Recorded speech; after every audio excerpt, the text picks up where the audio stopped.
Welcome to Daily Scripture Reading. I do not own the rights to this music. Thank God for unity. The definition of unity, the state of being united or joined as a whole. Union, unification, coalition, oneness, agreement. I'll read the King James Version of 1 Peter chapter 3, verses 1 through 7.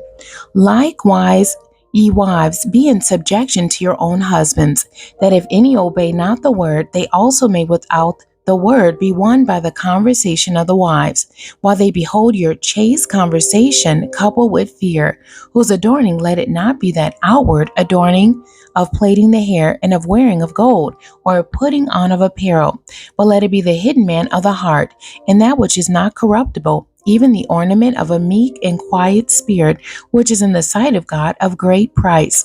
For after this manner in the old time, the holy women also, who trusted in God, adorned themselves, being in subjection unto their own husbands, even as Sarah obeyed Abraham, calling him Lord, whose daughters ye are, as long as ye do well, and are not afraid with any amazement.